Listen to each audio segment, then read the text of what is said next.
Olá, sou Adriana Poteschi e hoje nós vamos iniciar uma trilogia sobre o tema perdão. E hoje nós vamos falar sobre o perdão de si. Me lembro de um senhor que começou a ter depressão no momento da vida em que estava tudo muito bom, no momento em que ele já estava casado com uma linda mulher, onde já estava com um filho que eles tanto sonhavam e estava com dificuldades para engravidar, muito bem já financeiramente, na vida profissional, e como pode, né? No momento onde está tudo bem, ele desenvolve então essa depressão.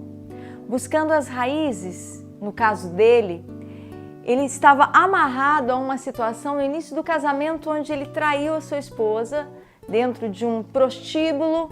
Entram os assaltantes, amarram ele e a prostituta trancados no banheiro e ali ele se sentiu a pior pessoa do mundo. E ele não tinha ainda se perdoado de algo que aconteceu lá atrás. Por isso ele não se sentia digno e merecedor de estar vivendo tudo que a vida estava dando para ele nesse momento. Uma outra situação que trago é de uma jovem que estava com risco de suicídio, antidepressivos, porque o irmão dela havia se suicidado. A mãe não aguentou tamanho sofrimento, desenvolveu um câncer na garganta, que quem conhece sabe o quanto é sofrido o término de uma pessoa com câncer na garganta. O pai, logo após, morre também. No meio de tudo isso, ela se dedicando aos pais, ela perde um namoro de 5 anos. E o que me intrigou muito é ela me contando tudo isso. Ela se sentia culpada. Como assim culpada? Ela dizia assim, é um castigo tudo isso que eu estou passando. Eu não tenho mais objetivo, eu sinto um vazio, me sinto pecadora, desmerecedora das coisas boas.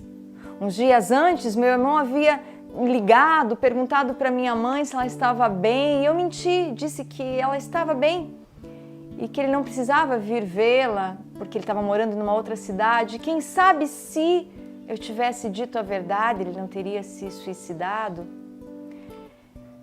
Sou nada para minha mãe, ela quis morrer, mesmo me tendo ainda viva. Então, olha, a dor dessa pessoa, e mesmo diante de tanta dor, ela achava que ela era a pecadora, que ela era a culpada e que ela estava merecendo um castigo diante, de tudo que ia acontecer, era um castigo. Fomos aprofundando onde é que estava a raiz de tudo isso. E ela lembrou. A raiz de toda essa culpa estava quando ela era uma menina de somente 10 anos de idade, onde ela estava numa brincadeira com a prima, uma brincadeira sexual de médico com a prima, e essa mãe chega, dá uma surra, faz aquele escarcéu, e ela disse que ela nunca mais esqueceu do olhar de julgamento daquela mãe. Então pensa, toda a autopunição que ela estava dando na vida era devido a algo que aconteceu aos 10 anos de idade dela. Foi muito lindo o processo dela, porque ela foi vendo que ela era só uma criança que não sabia o que estava fazendo naquele momento, porque a prima havia induzido ela àquela brincadeira, que a mãe e o pai nunca tinham ensinado para ela a respeito da sexualidade e o que era bonito, lindo, e aquilo que não seria permitido e que tipo de brincadeira que não se pode ter.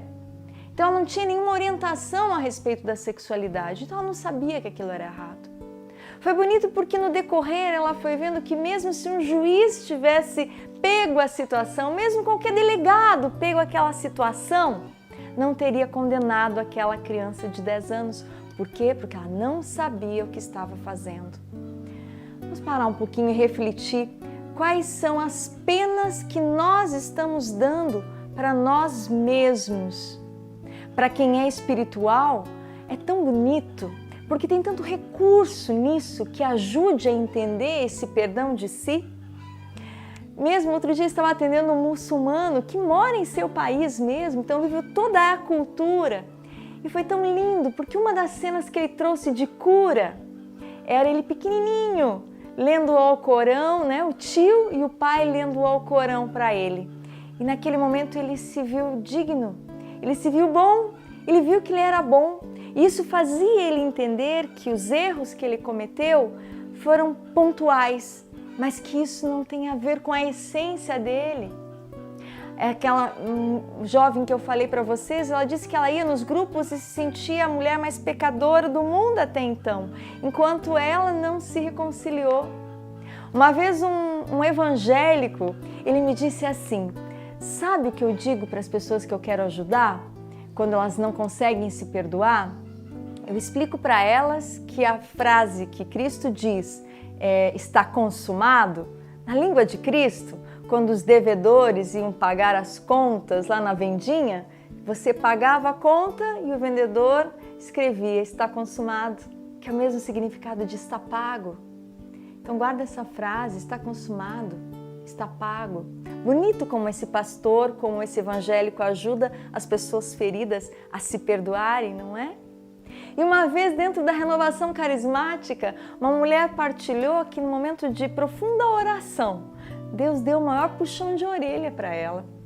Ela já tinha se confessado de seus erros, daquilo que tanto perturbava ela e ela não se perdoava. Aí, segundo ela, naquele momento de oração, Deus disse para ela assim: quem é você para não aceitar o meu perdão? Lindo, não é? Então esses recursos dentro da religiosidade, da espiritualidade, podem fazer com que você veja que dentro de ti tem um ser intocável, um ser divino dentro de você, que é puro, que é belo e que é bom.